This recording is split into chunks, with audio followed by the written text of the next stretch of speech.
Pastor Ed here with Daily Devotions for Wednesday, April the 5th, 2023. We continue to look at the Palm Sunday gospel reading from the Gospel of Matthew. Really two parts to it, as I talked about and as we saw in our worship service on Sunday. There's the Palm Sunday triumphal entry into Jerusalem, but then there's a scene at the temple. We'll talk a little bit about that tomorrow, but just want to talk a little bit about the pomp and circumstance, what a big moment it was. But a couple of cute stories first. On a Palm Sunday some time ago, 5-year-old Stephanie sat on her aunt's lap while they listened to the pastor's sermon together. And he described Jesus' approach to Jerusalem and how the crowds cried, "Hosanna, Hosanna." And at that, Stephanie perked up and began to sing, "Oh, Hosanna, now don't you cry for me."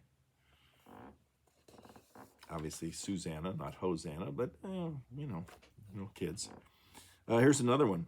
Sunday school teacher was extremely enthusiastic. She looked at her class of 4-year-olds and asked the question, "Does anyone know what today is?"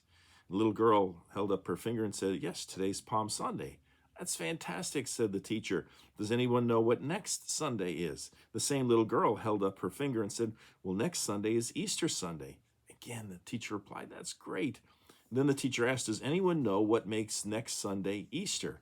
And the little girl again responded, "Yes, next Sunday is Easter because Jesus rose from the grave." And before the teacher could again congratulate her, she continued, "But if he sees his shadow, he has to go back in for another 7 weeks.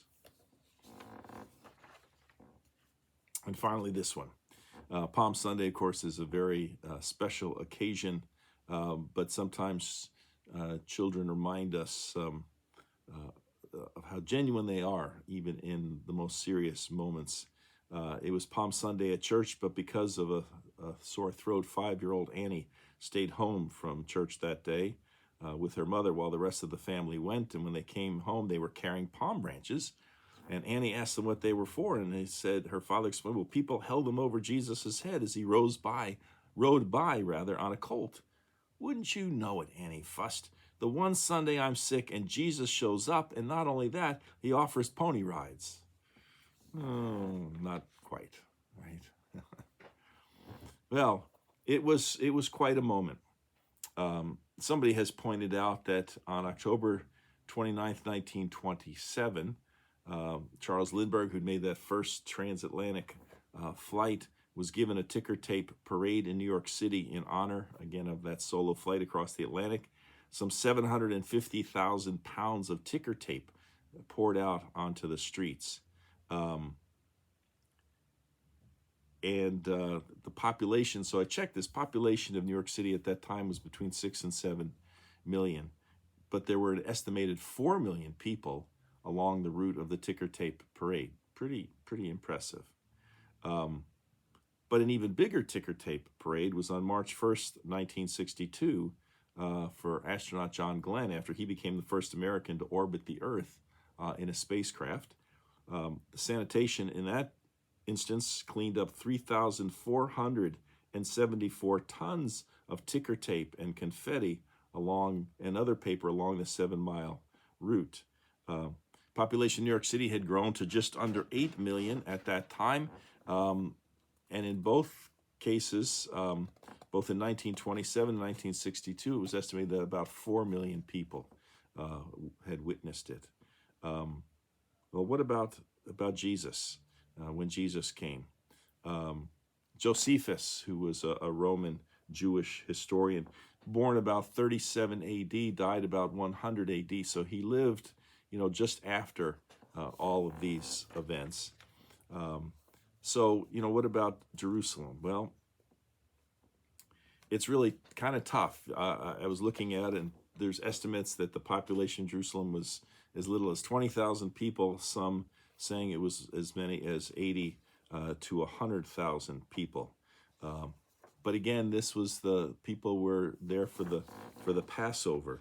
And again, this Josephus gives us an estimate. I'll say something about it in a second, of trying to calculate how many people. He alleged or felt that there were about 256,500 lambs sacrificed that year. Remember, in our true and false quiz yesterday, I said that it was actually a holiday. It was the Day of the Lambs. They actually drove all the lambs into the city. He said 256,000 lambs were sacrificed at the low estimate of 10 people to each lamb. The number of people assembled would have amounted to about 2.7 million, and that doesn't even include others who were there but not part of the Passover festivities. As some have pointed out, that was an astonishing crowd. If it's true, it represented nearly half the population of the entire region, Galilee and Judea. A huge representation of the people. Now, some say that Josephus had a tendency to overestimate, and so maybe it wasn't as many as 2.7 million, but maybe it was, which would make it a rival. Would rival the ticker tape parades for Charles Lindbergh and John Glenn, which is just pretty amazing. And even if it wasn't, even if those numbers are inflated and it was something less than that, it's still an impressive thing and an impressive moment when people are pouring into Jerusalem to celebrate the Passover. And as I'll talk a little bit more tomorrow, the whole idea of Jesus coming in the way he did and then doing what he did at the temple later that day.